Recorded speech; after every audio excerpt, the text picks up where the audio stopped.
LDC থেকে উত্তরণে WTO এর সহায়তা চাইলেন প্রধান উপদেষ্টা। পাচার হওয়া অর্থ ফেরাতে পাশে চান বিশ্ব ব্যাংকে। জাতিসংঘ অধিবেশনের সাইড লাইনে অজয় ইউনুস বৈঠক। হাত বদলেই বাড়ে এলপিজির দাম। 12 কেজির সিলিন্ডার কিনতে হচ্ছে অন্তত 150 টাকা বেশিতে। দায় এড়াতে পারে না বিইআরসি, বলছে ক্যাব।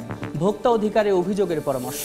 বাচ্চা চাইলেই কয় বুক হয়ে গেছে, 3 মাস পরে লাও। এদের যে একটা দল আছে, ওদের সাথে যোগাযোগ করলে আপনি প্রতিদিন বাচ্চা পাবেন, সমস্যা নেই। নওগাঁয় হাঁসের বাচ্চা বিক্রিতে সিন্ডিকেটের দৌরাত্ম্য। বড় খামারিরা পেলেও বঞ্চিত ক্ষুদ্র ব্যবসায়ীরা। প্রজনন খামারে জনবল সংকটের অজুহাত। আধুনিকতার ছোঁয়ায় মরতে বসেছে রাজশাহীর ঐতিহ্যবাহী মৃৎশিল্প। টিকে থাকতে সরকারি সহায়তা চান কারিগররা। প্রশিক্ষণ ও ঋণ সহায়তার আশ্বাস বিসিকের। এবং H1B ভিসায় ট্রাম্পের ফি বাড়ানোর সুযোগ নিচ্ছে চীন। যুক্তরাষ্ট্রকে টেক্কা দিতে দক্ষ কর্মী নিতে আগ্রহী বেইজিং। নতুন কে ভিসা চালুর ঘোষণা।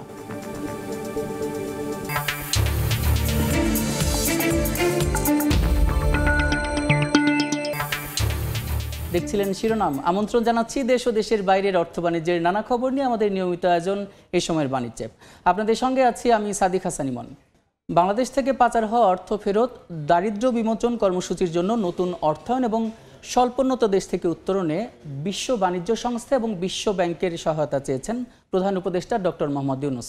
মঙ্গলবার জাতিসংঘ অধিবেশনের সাইড লাইনে বৈঠকে যুদ্ধবন্ধ ও শান্তি প্রতিষ্ঠায় বিশ্ব নেতাদের প্রতি আহ্বান জানান সরকার প্রধান।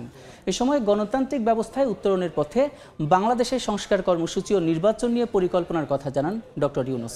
নিউ ইয়র্ক থেকে হাসানুজ্জামান সাকির রিপোর্ট। জাতিসংঘ সাধারণ পরিষদের ৮০তম অধিবেশনে যোগ দিতে নিউ ইয়র্ক সফরের দ্বিতীয় দিনে ব্যস্ত সময় পার করছেন অন্তর্বর্তী সরকারের প্রধান উপদেষ্টা ডক্টর মোহাম্মদ ইউনুস। এদিন নিউ ইয়র্ক সময় দুপুরে বিশ্ব ব্যাংকের প্রেসিডেন্ট অজয় বাঙ্গার সঙ্গে বৈঠক করেন প্রধান উপদেষ্টা। বাংলাদেশের পাচার হওয়া অর্থ ফেরত আনতে সংস্থাটির সহযোগিতা চান সরকার প্রধান। পরে প্রধান উপদেষ্টার প্রেস সচিব শফিকুল আলম জানান, এ ব্যাপারে বাংলাদেশকে সহায়তার আশ্বাস দিয়েছেন বিশ্ব ব্যাংকের প্রধান। চিফ অ্যাডভাইজার জানিয়েছেন যে আমাদের বাংলাদেশের থেকে যে $234 বিলিয়ন শেখ হাসিনার আমলে সাইফন অফ হয়ে গেছে, যারা চুরি করে নিয়ে গেছে, তো সেই টাকাটা ফেরানো তার একটা বড় একটা প্রায়োরিটি। সেই বিষয়ে উনি আলাপ হয়েছেন। আপনি জানেন ওয়ার্ল্ড ব্যাংক এগুলো ক্ষেত্রে যথেষ্ট এক্সপার্টিজ আছে, তারা এগুলোর ব্যাপারে হেল্প করে। তারপরে বাংলাদেশের ব্যাংকিং সেক্টর রিফর্ম এবং ফিসকাল রিফর্ম এগুলো বিষয়েও তার সাথে আলাপ হয়।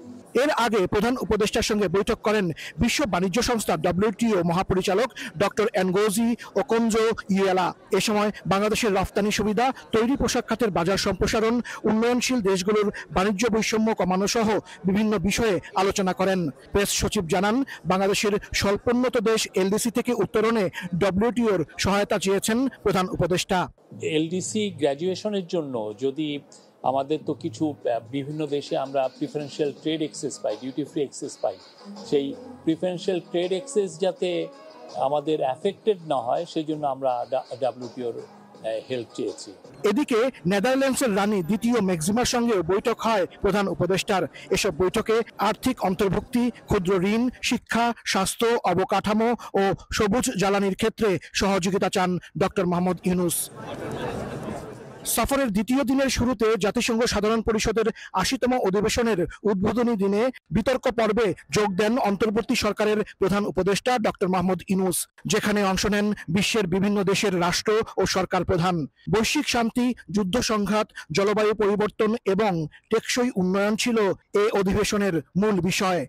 প্রধান উপদেষ্টার দ্বিতীয় দিনের কর্মসূচিতে গুরুত্ব পেয়েছে ব্যবসা বাণিজ্য, অর্থনীতি এবং বাংলাদেশের উন্নয়ন প্রসঙ্গ। সাইডলাইনের বিভিন্ন বৈঠক এবং সভায় বাংলাদেশের জন্য ঋণ সহায়তা চাওয়ার পাশাপাশি বিদেশি বিনিয়োগের আহ্বান জানিয়েছেন সরকার প্রধান ডক্টর মোহাম্মদ ইউনুস। হাসানুজ্জামান সাকি, সময় সংবাদ, জাতিসংঘ সদর দপ্তর, নিউ ইয়র্ক। দাম নির্ধারিত থাকলেও বিক্রেতার হাত ঘুরে বেড়ে যাচ্ছে এলপিজি সিলিন্ডার গ্যাসের দাম। 12 কেজিতে বাড়তি গুনতে হয় অন্তত 150 টাকা, যা চাপে ফেলছে ভোক্তাকে। ক্রেতা ঠকানোর এই দায় নিয়ন্ত্রক সংস্থা বিইআরসিকে নিতে হবে বলে দাবি ক্যাবের। যদিও বিইআরসি বলছে দাম নিয়ন্ত্রণে কঠোর হলে রয়েছে সিলিন্ডার উধাও হওয়ার শঙ্কা। এ অবস্থায় ভোক্তা অধিকার আইনে অভিযোগ দেওয়ার পরামর্শ জাতীয় ভোক্তা অধিকার সংরক্ষণ অধিদপ্তরের সাবেক মহাপরিচালকের। সাইফুল ইসলামের রিপোর্ট। রান্না চুলায় বসিয়ে এক মুহূর্তের জন্য সরতে চান না কেরানীগঞ্জের বাসিন্দা শাহিদা আক্তার। কেননা 1270 টাকা মূল্যের 12 কেজি গ্যাসের একটি সিলিন্ডার কিনতে হয়েছে 1450 টাকায়। এক এক জায়গা থেকে এক এক রকম ওনারা রেট নিচ্ছে, সরকারের কথা থেকে মানতেই চাচ্ছে না। এদিকে 12 কেজির সিলিন্ডার কিনতে রাজধানীর বাংলা মোটরের রুটি ব্যবসায়ী তোতামিয়াকে গুনতে হয়েছে 1400 টাকা। মোট 1400 টাকা খরচ আমার। সর্বোচ্চ খুচরা মূল্যের চেয়ে কেন বেশি দামে গ্যাস কিনতে হচ্ছে ক্রেতাকে? ডিলারদের উত্তর, সিলিন্ডার পৌঁছে দিতে দূরত্ব ভেদে বাড়তি টাকা নেন তারা।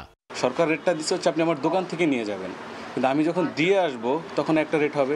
নির্ধারিত দামের সঙ্গে আধা কিলোমিটার দূরত্বে পরিবহন খরচ বাবদ বাড়তি 50 টাকা নেওয়ার পক্ষে যুক্তি দিলেও এর বেশি অর্থ আদায়কে প্রতারণা হিসেবে দেখছেন খুচরা বিক্রেতাদের অনেকেই। সবাই জানে যে এটা গভর্নমেন্টের রেট, তো সেই ক্ষেত্রে আমরা চাইলেও পারবো না বেশি নিতে। প্রতিটা সিলিন্ডারে 100 টাকা 200 টাকা করে বেশি নেওয়া হচ্ছে। মনে হয় না যে ডিলার পর্যায়ে মনিটরিং হচ্ছে। গ্রাহক ঠকিয়ে গ্যাস বিক্রির এই বিপণন কাঠামো দায় এখাতের নিয়ন্ত্রক সংস্থা বাংলাদেশ এনার্জি রেগুলেটরি কমিশন BERC-কে নিতে হবে বলে যুক্তি ভোক্তার অধিকার নিয়ে কাজ করা সংগঠন ক্যাবের। ভোক্তা অধিদপ্তর মনে করে যে এটা BRC দেখবে, আর BRC লোকবল নেই, এই অজুহাতে তারা এগুলোর কোনো খোঁজখবর রাখে না। যে ব্যবসা করছে তার কাছ থেকে লাইসেন্স নিয়ে তাকে সঠিক পথে চালাবেন, কিন্তু তারা সেটা চালাচ্ছে না। BERC-র চেয়ারম্যান বলছেন, দাম নিয়ন্ত্রণে কঠোর হলে বাজারে তৈরি হতে পারে কৃত্রিম সংকট। চাহিদা এবং সরবরাহ কিছু করার নেই। এটা মোবাইল কোড তো ক্যাবিনেট ডিভিশন পরিচালনা করায়, সারা দেশে মোবাইল কোডের সংখ্যাকে খুঁজলেন কি হয়েছে, কমে গেছে। তো যদি এনফোর্সমেন্ট না থাকে ভোক্তা অধিকার এবং মোবাইল কোডের, ভেরি ডিফিকাল্ট টু এনশিওর, এবং একই সঙ্গে আপনি চাহিদা অনুযায়ী যদি সরবরাহ দিতে না পারেন তারপরে মার্কেট থেকে নাই হয়ে যাবে। দাম বৃদ্ধির এই দুষ্টচক্র থেকে মুক্তি পেতে ভোক্তা অধিকার সংরক্ষণ অধিদপ্তরে অভিযোগ করার পরামর্শ সংস্থাটির সাবেক মহাপরিচালকের। ভোক্তা আইনে যদি কেউ অভিযোগ করে, আমরা হিয়ারিং করে সেখানে আপনার এখানে তাদের বিরুদ্ধে ব্যবস্থা নেওয়ার আইন অনুযায়ী বিধান রয়েছে। ক্রেতার কাছ থেকে নেয়া বাড়তি টাকা ক্যাশ মেমোতে না লেখারও অভিযোগ রয়েছে খুচরা বিক্রেতাদের বিরুদ্ধে।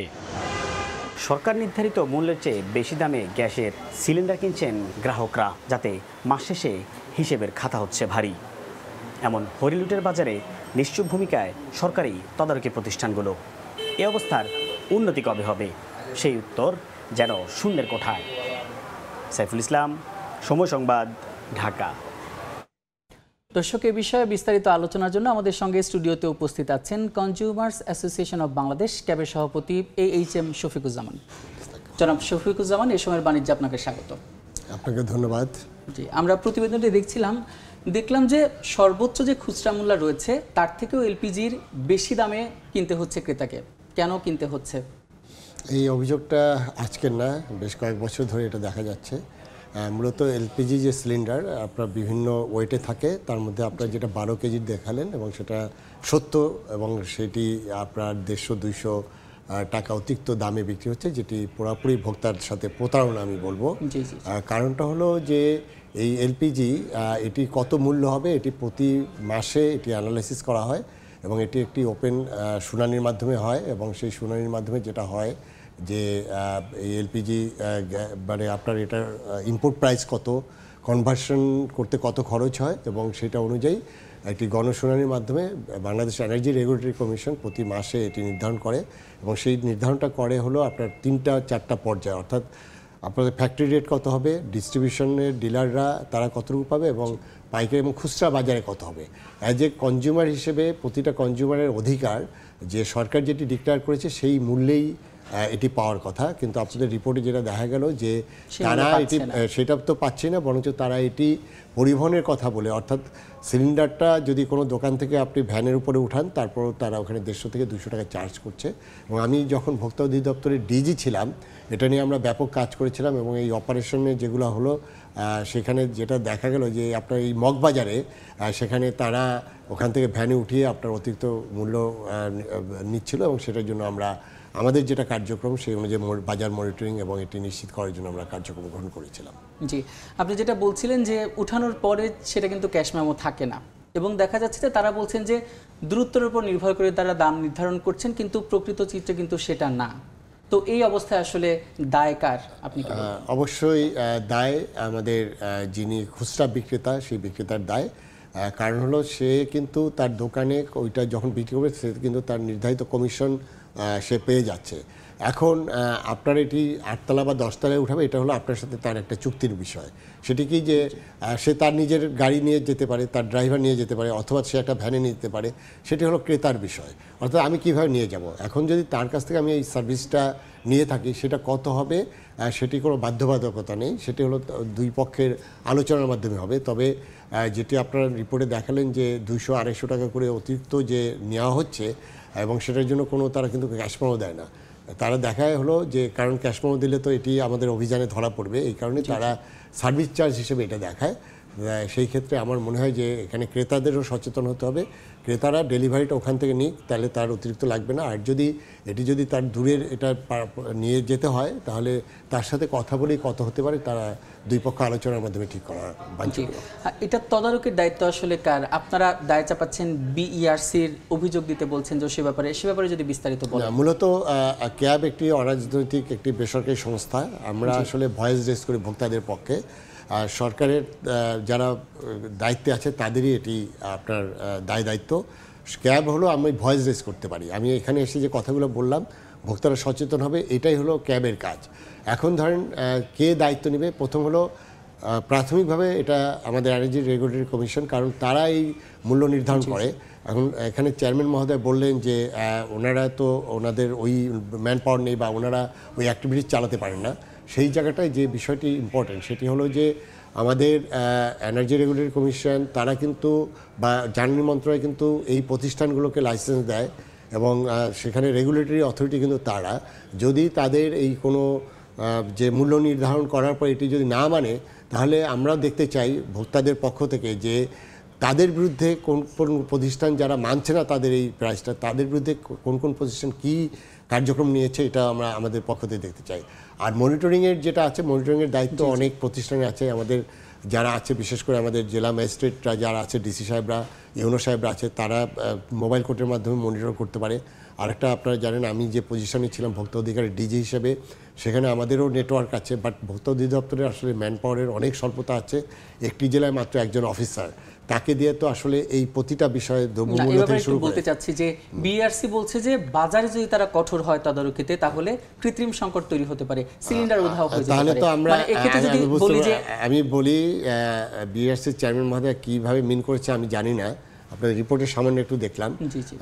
এই ধরনের কথা আসলে অ্যাকচুয়ালি যদি আমরা বলি তাহলে তো আসলে বলবো যে আমরা সেই সিন্ডিকেট বা এদের কাছে জিম্মি হয়ে গেলাম।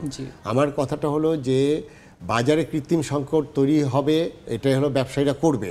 আমাদের কাজ সবার মিলে যারা সরকারি বিভিন্ন প্রতিষ্ঠান আছে, এই কৃত্রিম সংকটটা বা এই সিন্ডিকেট করে বাজার অস্থির যাতে না করতে পারে, সেটাই কিন্তু আমাদের যারা রেগুলেটরি অথরিটি এবং আমাদের যারা আইন প্রয়োগকারী বা আমাদের যে সংস্থাগুলো মনিটর করে তাদের দায়িত্ব।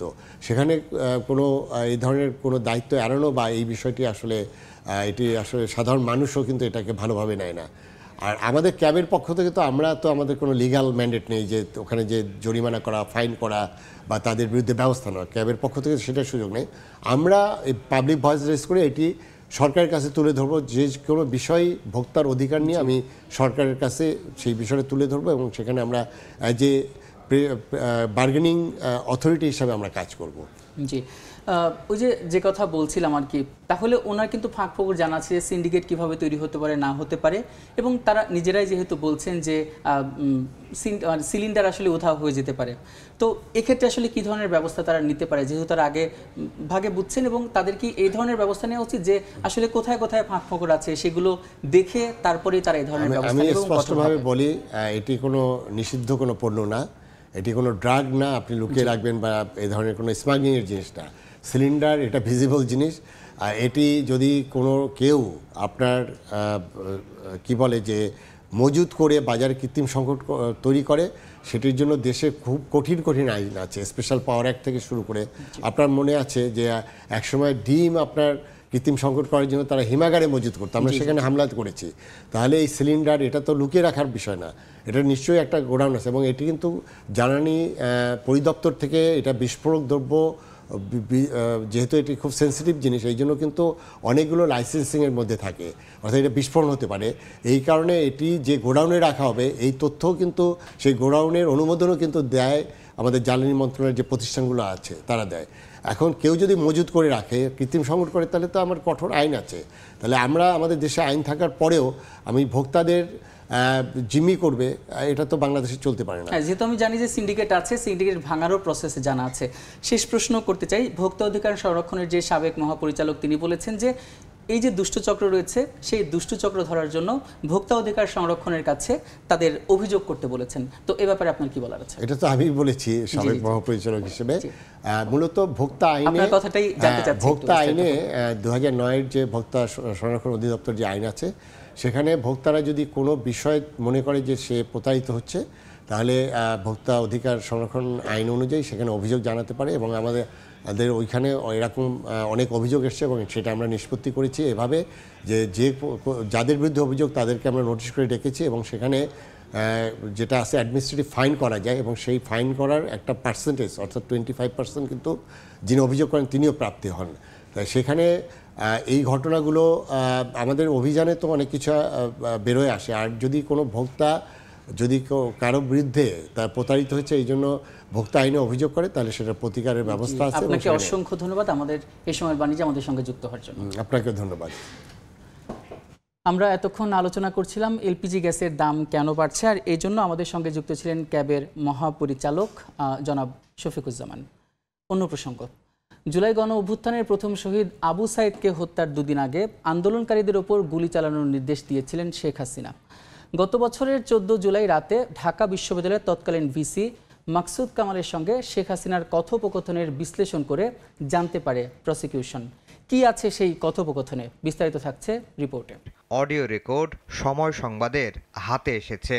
কি আছে ওই ফোন আলাপে? হ্যালো আপা, আসসালামু আলাইকুম। হ্যাঁ, ওয়ালাইকুম আসসালাম। প্রত্যেক হল থেকে তো ছেলে মেয়েরা তালা ভেঙে বের হয়ে গেছে। এখন তারা রাজু ভাস্কর যে 4-5 হাজার ছেলে মেয়ে জমা হয়েছে, মল চত্বরে জমা হয়েছে এবং যে কোনো মুহূর্তে আমার বাসাও অ্যাটাক করতে পারে। তোর বাসা পরিষ্কার কথা বলেছি। জি জি, ওই যে আগে একবার করছে ওরকম একটা প্রস্তুতি, লাঠি ছোটা নিয়ে বের হয়েছে।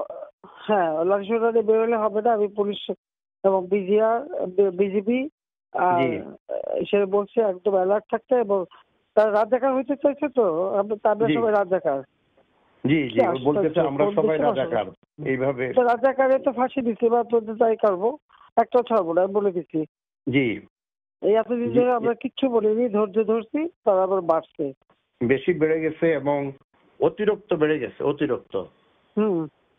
তা আপা একটু ক্যাম্পাসের নিরাপত্তাটা আর একটু বাড়ানো। আর আমার ক্যাম্পাসের ব্যবস্থা করছি সমস্ত ক্যাম্পাসে, বিজিবি, র্যাব এবং পুলিশ সব রকম ব্যবস্থা হয়েছে।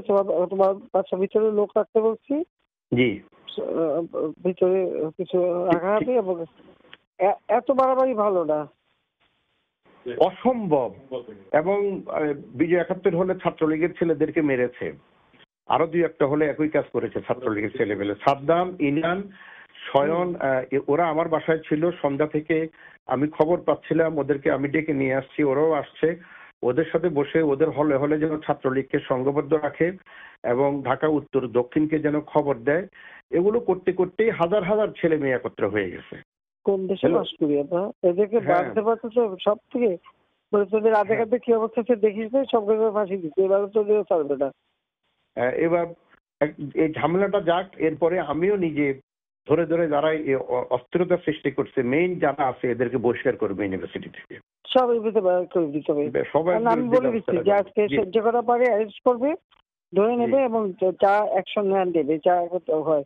কারণ ইংল্যান্ডে এরকম ছাত্র রাজনীতি ঝড়টা বাঁচে নামলো, কতগুলি বাইরে ফেলাই দিল না।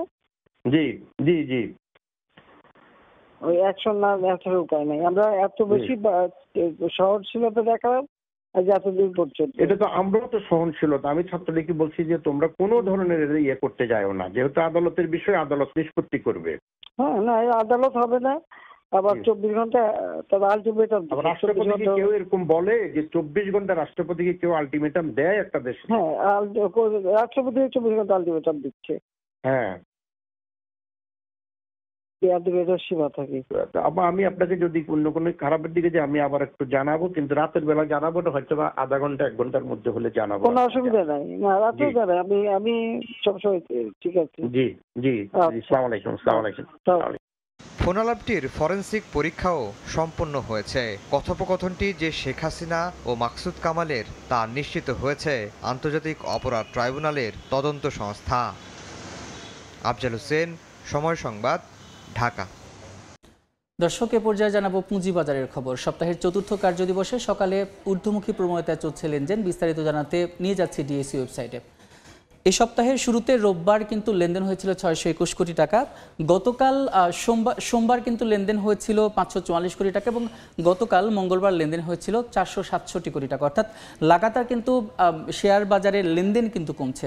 আজকে দেখতে পাচ্ছি এখন পর্যন্ত 3টি সূচকই ঊর্ধ্বমুখী প্রবণতায় রয়েছে। প্রধান সূচক সেটি আজকে সকাল থেকে এখন পর্যন্ত 15 পয়েন্ট বেড়ে এখন অবস্থান করছে 5362 পয়েন্টের কিছুটা বেশি। সূর্যের সূচক ডিএসইএস সেটি কিন্তু ঊর্ধ্বমুখী প্রবণতায় রয়েছে এবং বাছাইকৃত সূচক GS30 সেটাও কিন্তু ঊর্ধ্বমুখী প্রবণতায় রয়েছে। এবং ঢাকা পুঁজিবাজারে এখন পর্যন্ত প্রায় 1.5 ঘন্টায় লেনদেন হয়েছে 144 কোটি 47 লক্ষ টাকার বেশি।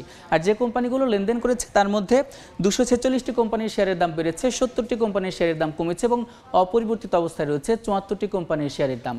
যে কোম্পানিগুলো এই মুহূর্তে লেনদেন করছে তার মধ্যে শীর্ষ 20-এ যে কোম্পানিগুলো রয়েছে তাদের কার অবস্থান কোথায় এটি আমরা এখন জেনে নেব। প্রথমেই কিন্তু রয়েছে ফারিস্ট, যার একটি শেয়ার এখন বিক্রি হচ্ছে 20 টাকা 90 পয়সায়। গত কার্যদিবসে এর একটি শেয়ারের সর্বশেষ দাম ছিল 20 টাকা 60 পয়সা, অর্থাৎ আজকে কিন্তু 30 পয়সা বেড়েছে গতকালকের তুলনায়। আর এখন পর্যন্ত এটি শেয়ার বাজারে লেনদেন করেছে 7 কোটি 86 লক্ষ টাকার বেশি। দ্বিতীয় অবস্থানে কিন্তু রয়েছে সোনালী পেপার বোর্ডস মিলস লিমিটেড, যার একটি শেয়ার এখন বিক্রি হচ্ছে 275 টাকা 70 পয়সায়। গত কার্যদিবসে এর একটি শেয়ারের সর্বশেষ দাম ছিল 269 টাকা 10 পয়সা, অর্থাৎ আজকে কিন্তু বেশ 6 টাকার মতো এর শেয়ারের দাম বেড়েছে। আর তৃতীয় অবস্থানে রয়েছে ISNL লিমিটেড, যার একটি শেয়ার এখন বিক্রি হচ্ছে 107 টাকায়। গত কার্যদিবসে এর একটি শেয়ারের সর্বশেষ দাম ছিল 103 টাকা 60 পয়সায়, অর্থাৎ আজকে কিন্তু এটির একটি শেয়ারের দাম 3 টাকার ওপরে বেড়েছে। তো ঢাকা পুঁজিবাজারে দেখছি যে চাঙ্গা ভাব কিন্তু গত 2-3 মাস ধরে ছিল, কিন্তু এই সপ্তাহে দেখছি যে ঢাকা পুঁজিবাজারে লাগাতারভাবে কিন্তু নিম্নমুখী প্রবণতায় রয়েছে। দেখা যাক আজকে আসলে গ্রাহকদের এবং বিনিয়োগকারীদের কতটা আস্থা ফেরাতে পারে। তো ঢাকা স্টক এক্সচেঞ্জের ওয়েবসাইট থেকে এই ছিল আমার কাছে লেটেস্ট আপডেট। স্টিল টেক মানে গুণগত মানের নিশ্চয়তা। It's all about stainless style. এবার বন্দর বাণিজ্যের খবর।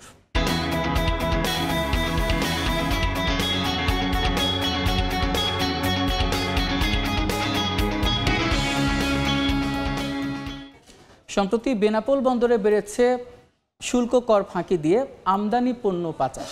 মঙ্গলবার 2.5 কোটি টাকার শাড়ি, 3 পিস, ঔষধ, মোটরসাইকেলের টায়ার সহ বিভিন্ন কসমেটিক্স সামগ্রী জব্দ করেছে বিজিবির সদস্যরা। বিস্তারিত জানাতে এই মুহূর্তে বেনাপোল সীমান্তে আছেন সহকর্মী আজিজুল হক, সরাসরি যুক্ত হচ্ছে তার সঙ্গে। আজিজুল, বেনাপোল বন্দর দিয়ে ভারত থেকে যে সমস্ত আমদানি হয় এই সমস্ত আমদানি পণ্য যাতে কোনোভাবে শুল্ক ফাঁকি দিয়ে বন্দর থেকে পাচার না হয়, নিরাপত্তায় রয়েছে 136 জন আনসার সদস্য, 129 জন বেসরকারি নিরাপত্তা সংস্থা, আল-আরাফার নিরাপত্তা কর্মী এবং 40 জন আর্মড ব্যাটালিয়ন পুলিশ। তবে অভিযোগ উঠেছে এই সমস্ত নিরাপত্তা সংস্থার সাথে আতাত করে এক শ্রেণীর দুর্নীতিবাজ ব্যবসায়ীরা বন্দর থেকে শুল্ক পরিশোধ না করে আমদানি পণ্য পাচার করে নিয়ে যাচ্ছে। এমন একটি 2.5 কোটি টাকার পণ্য চালান গতকাল আটক করেছে 49 ব্যাটালিয়নের বর্ডার গার্ড বিজিবি সদস্যরা।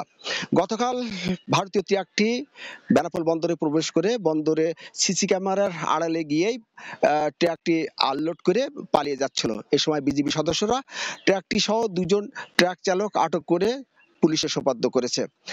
স্থানীয় ব্যবসায়ীরা, সাধারণ ব্যবসায়ীরা আমাদেরকে বলছেন যে এই সমস্ত দুর্নীতিবাজ ব্যবসায়ীদের কারণে যে পরিমাণ রাজস্ব আদায় হওয়ার কথা বন্দরে সে পরিমাণ রাজস্ব আদায় হচ্ছে না। প্রতি বছর সাধারণ ব্যবসায়ীদের যে ধারণা যে প্রায় 10 কোটি টাকা রাজস্ব আদায় হওয়ার কথা, তবে এই সমস্ত দুর্নীতির কারণে সে পরিমাণ রাজস্ব বন্দর থেকে আদায় হচ্ছে না। বন্দর কর্তৃপক্ষ আমাদেরকে বলেছেন যে এই দুর্নীতির সাথে, অর্থাৎ আমদানি পণ্য পাচারের সাথে কারা জড়িত তারা ইতিমধ্যে ইতিমধ্যে তদন্ত কমিটি গঠন করেছেন এবং তাদেরকে শনাক্ত করতে কাজ করছেন। গতকাল যে সমস্ত পণ্য আটক করা হয়েছিল অর্থাৎ 2.5 কোটি টাকার গার্মেন্টস সামগ্রী এবং কসমেটিক ও মোটর পার্টস সেগুলো বিজিবি সদস্যরা ট্রাক চালক সহ পোর্ট থানায় সোপর্দ করেছে এবং আজকে এই সমস্ত ট্রাক চালককে আদালতে সোপর্দ করা হবে বলে আমরা জানতে পেরেছি।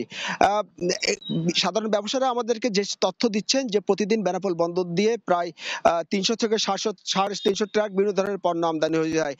এই আমদানি পণ্যের অনেক একটা অংশ কিন্তু এইভাবে দুর্নীতিবাজ ব্যবসায়ীদের মাধ্যমে কিন্তু শুল্ক ফাঁকি দিয়ে পাচার হচ্ছে। তো এই ছিল বেনাপোল স্থল বন্দর থেকে যে বিজিবির অভিযানে গতকাল যে 2.5 কোটি টাকা মূল্যের একটি পণ্য চালান আটক হয়েছে তার সর্বশেষ।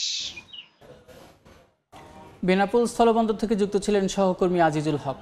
দেখছেন এই সময়ের বাণিজ্য, সঙ্গেই থাকুন। দেখছেন এই সময়ের বাণিজ্য।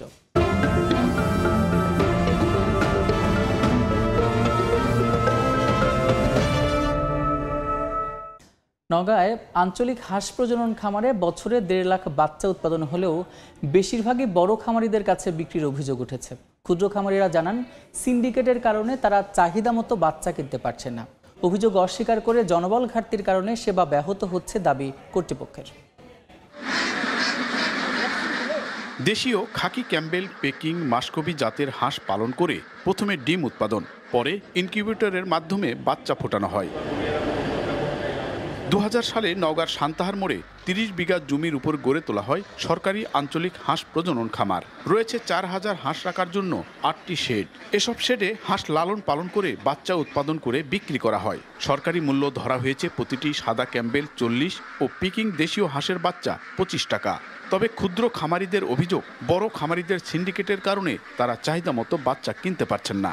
এমনকি সরকারি রেকর্ডে না তুলে অবৈধভাবে লেনদেনেরও অভিযোগ তাদের। বাচ্চা চাইলেই কয় বুক হয়ে গেছে, 3 মাস পরে লাও, বুঝছেন? অথচ দাম 20 টাকা বেশি দিলে, 10 টাকা পার পিস বেশি দিলে বাচ্চা মিলা ওরা আমাদের চাইতে ওরা নিয়ে যায়। সরকারের রিসিট ছাড়া অতিরিক্ত মূল্যে বাচ্চাগুলো বাইরে বিক্রি করে। এতে আমরা ক্ষতিগ্রস্ত। তরুণ উদ্যোক্তা, নতুন উদ্যোক্তা যারা, এলাকায় কোনো উদ্যোক্তা তৈরি হচ্ছে না। এদের যে একটা চক্রান্ত আছে বা এদের যে একটা দল আছে, ওদের সাথে যোগাযোগ করলে আপনি প্রতিদিন বাচ্চা পাবেন, সমস্যা নেই। অভিযোগ অস্বীকার করে জনবল ঘাটতির কারণে সেবা ব্যাহত হওয়ার দাবি কর্তৃপক্ষের। পোল্ট্রি ডেভেলপমেন্ট অফিসার, এটা পোস্টটা 1 বছর ধরে খালি আছে। যদি এই পদটা পূরণ করা হয় তাহলে আমাদের খামারের যে কাজটা, নিয়মিত যে কাজ, প্রোডাকশন এবং বাচ্চা বিতরণের যে অ্যাক্টিভিটিসটা, এটা আমরা আরও সুষ্ঠুভাবে করতে পারবো। একটা বাচ্চা নিলেও আমরা এখানে বাচ্চা দেওয়ার চেষ্টা করি আর কি। তবে অল্প সংখ্যক নিলে আমাদের যে ডেলিভারি ডেট আছে, সপ্তাহেতে 4টা দিন আমাদের বাচ্চা ডেলিভারি হয়। এই ডেটগুলোতে অল্প সংখ্যক নিলে সকাল সকাল আসলেই পায়। প্রাণী সম্পদ বিভাগের তথ্যমতে নওগাঁর আঞ্চলিক হাঁস প্রজনন খামারে বার্ষিক বরাদ্দ 80 লাখ টাকা। প্রতি বছর এ খামারে ডিম উৎপাদন হয় 3,60,000 ও বাচ্চা উৎপাদন হয় প্রায় 1.5 লাখ। এমআর রকি, সময় সংবাদ, নওগাঁ। রাজশাহীর ঐতিহ্যবাহী মৃৎশিল্প আজ মৃত প্রায়। একসময় কুমারপাড়ায় তৈরি হতো দৃষ্টিনন্দন মাটির বিভিন্ন পণ্য, যা থেকে জীবিকা নির্বাহ করত শত শত পরিবার। কিন্তু আধুনিকতার ছোঁয়া আর নানা সংকটে সেই ঐতিহ্য প্রায় হারিয়ে যেতে বসেছে। এই শিল্পকে টিকিয়ে রাখতে সরকারের সহায়তা চান কারিগররা। হাবিবুর রহমান বাপুর ক্যামেরায় আলতাফ হুসাইনের রিপোর্ট।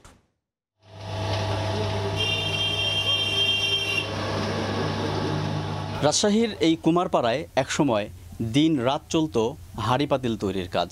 এখন সেই শব্দ অনেকটা থেমে গেছে। চাহিদা কমে যাওয়ায় অনেকেই ছেড়ে দিয়েছেন পূর্বপুরুষের এই পেশা। ফলে দিন দিন ফিকে হয়ে যাচ্ছে কুমারপাড়ার কোলাহল। গোদাগাড়ী উপজেলার প্রেমতলী ছিল মৃৎশিল্পের প্রাণকেন্দ্র। এখানকার কারিগরদের হাতে গড়া মাটির হাঁড়ি পাতিল, খেলনা সব কিছুর কদর ছিল গ্রামগঞ্জে ও শহরের বাজারে। ছিল জমজমাট ব্যবসা। কিন্তু এখন সংসার চালানোই দায় কুমারদের। আগে যেরকম চলেছে ওরকম তো আর চলছে না। এটা ছাড়া তো আমাদের কোনো কিছু করে না। এটা আমাদের ব্যবসা চললেও করতে হবে, না চললেও করতে হবে। মাটি পাওয়া যায় না এবং ব্যবসা বাণিজ্য সেভাবে বেচা কিনাও কমে যায়। শত শত বছরের এ ঐতিহ্য কষ্ট করে হলেও ধরে রাখতে চান অনেকে। কিন্তু অনিশ্চিত এই পেশাতে আসতে চায় না নতুন প্রজন্ম। আপাতত কর্ম করছি, খাচ্ছি, আমাদের এদের লেখাপড়া ছেলেপেলে এই সে খুব অসুবিধা হচ্ছে। সারা বছর তো আমরা মাটিতে ওই এক জায়গা থেকে তুলতে পারি না, কারণ বন্যা আসে বা বৃষ্টির জল আসে, তখন ওইটা প্লাবিত হয়ে যায়। হাঁড়ি পাতিলের চাহিদা কমলেও মাটির তৈরি বিভিন্ন শৌখিন পণ্যগুলোর কদর রয়েছে বাজারে, কিন্তু রাজশাহীর মাটি সেসব পণ্য তৈরির জন্য উপযুক্ত নয়। তাই কিছু পণ্য আমদানি করে ব্যবসা করছেন কেউ কেউ। হাঁড়ি টাড়ি এগুলো বানানো হয়, হাতানি এসব বাড়িতে বানানো হয়, কিন্তু cup plate mug dinner set থাল গ্লাস ওগুলো বাহির থেকে আসে। আমার এই মাটির অত ভালো হয় না। আধুনিকতার ছোঁয়া আর নানা সংকটে হারিয়ে যেতে বসা এই শিল্পকে ধরে রাখতে সরকারের আলাদা কোনো পরিকল্পনা না থাকলেও ক্ষুদ্র ও কুটির শিল্প কর্পোরেশনের আওতায় মৃৎশিল্পে আগ্রহীদের প্রশিক্ষণ ও ঋণ সহায়তার আশ্বাস বিসিকের কর্মকর্তার। মৃৎশিল্পেটা যে একটা আধুনিকতার ছোঁয়া দেওয়া যায়, সেই ধরনের প্রশিক্ষণ নিয়ে যদি কেউ রাজশাহীতে এই ধরনের মৃৎশিল্প গড়ে তুলতে চায়, সেই ক্ষেত্রে আমরা আমাদের ডিজাইন সেন্টারে প্রশিক্ষণের জন্য তাদেরকে আমরা পাঠায়ও এই সহায়তাও আমরা তাদের দিতে পারি। মৃৎশিল্প কেবল জীবিকার মাধ্যম ছিল না, এটি রাজশাহীর সংস্কৃতি ও ঐতিহ্যেরও প্রতীক। সরকারের উদ্যোগ ও সহায়তা ছাড়া এই ঐতিহ্য একেবারে বিলীন হয়ে যাওয়ার আশঙ্কা মৃৎশিল্পীদের। আলতাফ হোসাইন, সময় সংবাদ, রাজশাহী। ইলেকট্রনিক্স ও হোম অ্যাপ্লায়েন্স ব্র্যান্ড কনকার সৌজন্যে আবারও শুরু হতে যাচ্ছে family reality game show concha সেরা পরিবার। ব্যাপক দর্শক জনপ্রিয়তা পাওয়া অনুষ্ঠানটি এবার আসছে সিজন 4 নিয়ে। সম্প্রতি প্রতিষ্ঠানটির কর্পোরেট অফিসের হলরুমে আয়োজিত সংবাদ সম্মেলনের মাধ্যমে নতুন সিজন শুরুর আনুষ্ঠানিক ঘোষণা দেওয়া হয়। নতুন এই সিজনে যথারীতি থাকছে ধাঁধা, বুদ্ধির খেলা, মজার সব গেম, তারকাদের উপস্থিতি, রান্নার প্রতিযোগিতা সহ নতুন নতুন সংযোজন। রাজধানীর ইন্ডিপেন্ডেন্ট ইউনিভার্সিটি বাংলাদেশে অনুষ্ঠিত হলো গেমিং প্রতিযোগিতা।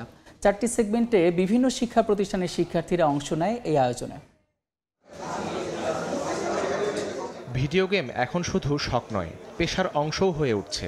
সেই বার্তায় তুলে ধরতে গেমিং ফেস্টের আয়োজন করেছে Independent University of Bangladesh IUB. Sports club আইইউবির উদ্যোগে আয়োজন করা হয় ভিডিও গেম সেশন। 4টি ভিন্ন সেগমেন্টে 3 দিনব্যাপী এই প্রতিযোগিতায় অংশ নেয় ঢাকা ও ঢাকার বাইরের বিভিন্ন শিক্ষা প্রতিষ্ঠানের শিক্ষার্থীরা।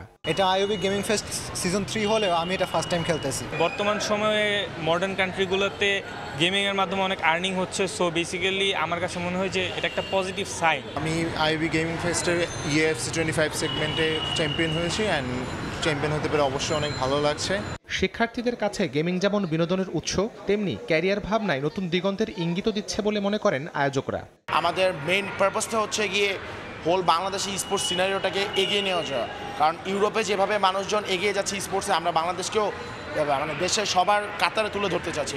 স্পোর্টস যে আসলে কারোর ক্যারিয়ার হতে পারে, রাইট, এটা কিন্তু আসলে আপনি 5, 6, 7 বছর আগে চিন্তা করাটা খুবই ডিফিকাল্ট ছিল, কিন্তু এখন কিন্তু দ্য টাইম হ্যাজ কাম যে স্পোর্টসকে কিন্তু অনেক মানুষজন ক্যারিয়ার হিসাবে চুজ করে নিচ্ছে। সমাপনী দিনে বিজয়ীদের হাতে পুরস্কার তুলে দেওয়া হয়। পাশাপাশি গেমিংকে ইতিবাচকভাবে তুলে ধরতে এমন আয়োজন অব্যাহত রাখার কথা জানান আয়োজকরা। শাহরিয়ার সৌমিক, সময় সংবাদ, ঢাকা।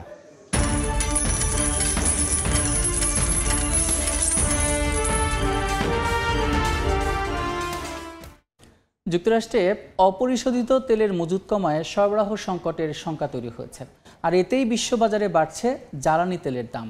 ক্রুড ব্রেন্ট প্রাকৃতিক গ্যাসের দাম বেড়েছে 0.61% পর্যন্ত। স্থানীয় সময় মঙ্গলবার ইরাকের কুর্দিস্তান থেকে মার্কিন যুক্তরাষ্ট্রে পুনরায় শুরু রফতানি চুক্তি স্থগিত হয়েছে। এতে সপ্তাহ ব্যবধানে দেশটিতে কমেছে অপরিশোধিত তেলের মজুত, ফলে সরবরাহ সংকটের শঙ্কায় বাড়ছে দাম।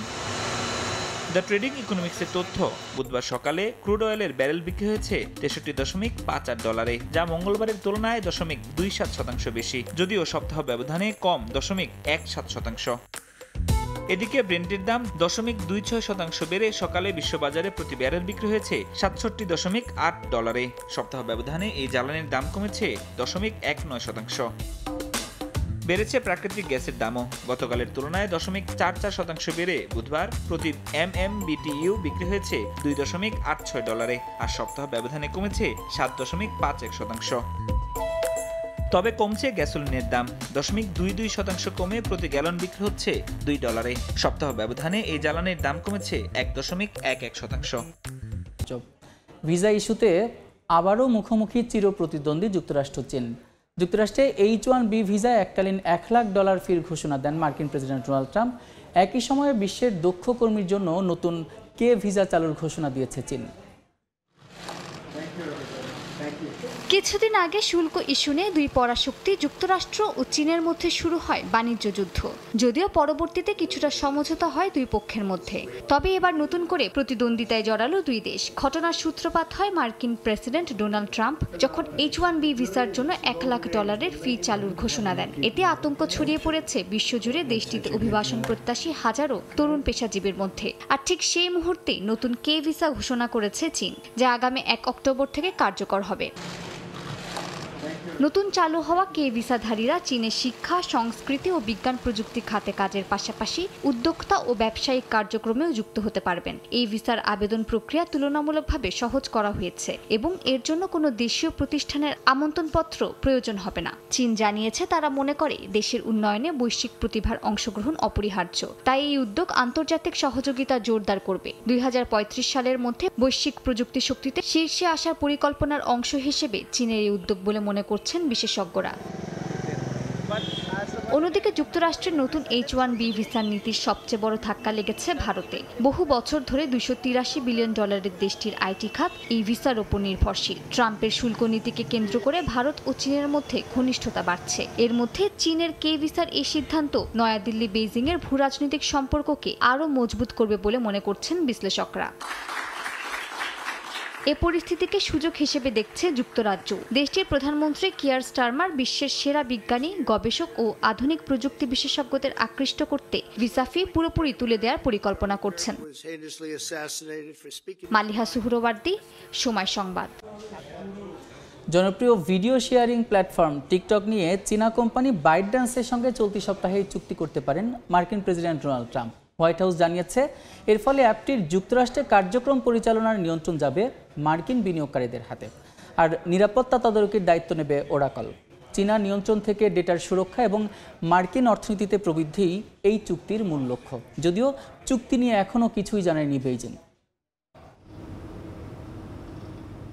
জল্পনা কল্পনার পর যুক্তরাষ্ট্রের সঙ্গে চুক্তিবদ্ধ হতে যাচ্ছে চীনা কোম্পানি বাইটড্যান্সের জনপ্রিয় video sharing platform TikTok. White হাউসের প্রেস সেক্রেটারি ক্যারোলাইন লেভিট জানান, এই সপ্তাহে টিকটক বিষয়ক চুক্তি স্বাক্ষর করবেন প্রেসিডেন্ট ট্রাম্প। তবে লেনদেনের সঠিক মূল্য বা সংশ্লিষ্ট সব পক্ষের নাম প্রকাশ করা হয়নি। চুক্তির পর টিকটকের মালিকানা কাঠামোতে মার্কিন বিনিয়োগকারীরাই প্রাধান্য পাবেন বলে জানানো হয়েছে।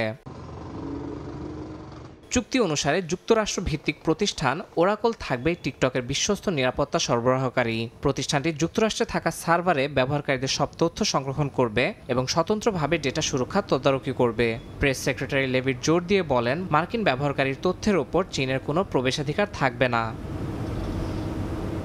এছাড়া চীনা প্রতিষ্ঠান বাইটড্যান্সের নিয়ন্ত্রণের বাইরে যুক্তরাষ্ট্রের ভেতরেই টিকটকের অ্যালগোরিদম নতুনভাবে প্রশিক্ষিত ও পরিচালিত হবে। তবে প্ল্যাটফর্মটি বৈশ্বিকভাবে আন্তঃসংযুক্ত থাকবে, ফলে মার্কিন ব্যবহারকারীরা অন্যান্য দেশের কন্টেন্ট দেখতে পারবেন এবং একইভাবে অন্যান্যরাও যুক্তরাষ্ট্রের কন্টেন্ট পাবেন। হোয়াইট হাউস অনুমান করছে টিকটক ঘিরে আগামী 4 বছরে যুক্তরাষ্ট্রের অর্থনীতিতে $178 বিলিয়ন ব্যবসা হতে পারে। ইয়াসিন মোহাম্মদ জিসান, সময় সংবাদ। পর্যায়ে শীর্ষ সংবাদগুলো জানিয়ে দিচ্ছে আরেকবার। এলডিসি থেকে উত্তরণে WTO এর সহায়তা চাইলেন প্রধান উপদেষ্টা। পাচার হওয়া অর্থ ফেরাতে পাশে চান বিশ্ব ব্যাংকে। জাতিসংঘ অধিবেশনের সাইডলাইনে অজয় ইউনুস বৈঠক। হাত বদলেই বাড়ে এলপিজির দাম।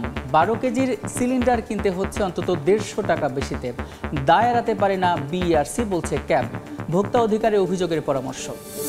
বাচ্চা চাইলেই বুক হয়ে গেছে, 3 মাস পরে লাও। এদের যে একটা দল আছে ওদের সাথে যোগাযোগ করলে আপনি প্রতিদিন বাচ্চা পাবেন, সমস্যা নেই। নওগাঁয় হাঁসের বাচ্চা বিক্রিতে সিন্ডিকেটের দৌরাত্ম্য। বড় খামারিরা পেলেও বঞ্চিত ক্ষুদ্র ব্যবসায়ীরা। প্রজনন খামারে জনবল সংকটের অজুহাত।